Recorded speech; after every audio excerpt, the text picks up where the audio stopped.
Hello, everyone.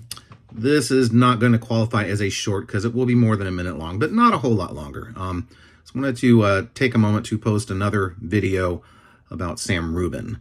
Now, I know that some of you out there might go, why are you doing all this? You already posted one video about it. He wasn't your friend or anything like that, and he's just a guy on TV. Well, he's a little more than that, and that's why. And there's a little bit more to the story in that KTLA Channel 5 Morning News, and for those of you that need the recap of what happened here, who he is, Sam Rubin is an entertainment reporter for a local Los Angeles news station, KTLA, which is a very known news station throughout the country and I believe the world, largely due to the KTLA Morning News, which Sam was a part of.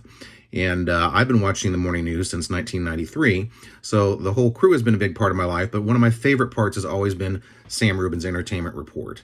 And he passed away this past Friday of a heart attack unexpectedly. So KTLA has been mourning him all weekend, even preempting their own news, doing tributes and showing bits and pieces of his life and having interviews with various people who knew him over the years, friends, family, people like me. And this is kind of how I got here because this morning, Monday, as I was getting ready for work, I do still watch it, getting ready for work.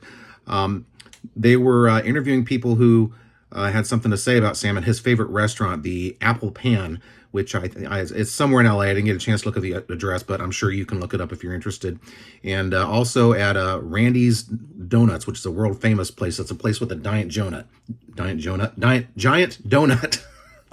over by LAX. You've probably seen it in movies and TVs if you haven't gotten a donut there yourself, or at least driven by it if you're in LA. Anyway, so these people have been sharing their stories about Sam, and I had mentioned in my previous video that I did have a few minor interactions with him over the years, and I'd like to share those with you, and that might be my tribute, and then I will move on. So, for starters, back in the days of America Online, I had been watching this morning news thing since, I think, 1993, so here it is, 4 or 5 years and 3 apartments later, and Sam is on television, and he's talking about America Online. I think he might have actually been on in the evening this time, but I'm not sure. It was a long time ago. And he's talking about America Online. He's totally excited because they gave him a free account. See, some of you are too young to remember that back when the internet first became a thing in people's houses, there were no free email addresses. You had to pay a service, and one of the biggest was America Online. So, of course, it's good advertising to give free accounts to people who can talk about it on TV, right? So they gave Sam an account. He was all excited about it. I think the address they gave him was, or that, you get to pick your own assignment, was samktla@aol.com. And yes, that's right. AOL was not always free. I think it was $28 a month. But they gave him a free account, and he got on television and said, hey, AOL gave me a free account. Here's my address.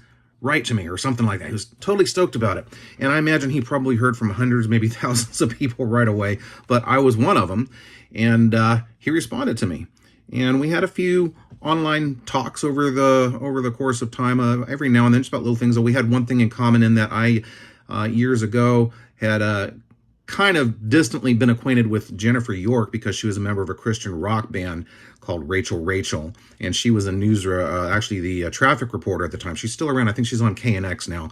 But anyway, she and I had talked about that, though we didn't actually remember each other back from the time because she had played it at our church, which had helped out with that band. Boy, this video's getting long already. So anyway, we had a chance to talk about her and about some other things over time, and just a few chats here and there, nothing major, but the big story, the biggest story was, for me anyway, he had this radio show on 97.1 KLSX, a radio station here in LA, which back then was known as the FM talk station for a while.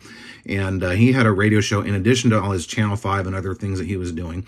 And he put up a topic. I can't remember exactly how it was worded. It would probably get him canceled if he were to do it today. But it was something along the lines of respectfully, name a female celebrity you would like to see naked, or movie star. And I thought, well, I'm gonna, and I'd talked to him once or twice, I think, over the show before, but I said, I'm gonna have some fun with this. I'm gonna put him on the spot. And so I called him up, and he said, so who's a celebrity and that you'd like to see? This sounds perverted, but it's radio. And I said, Barbara Beck.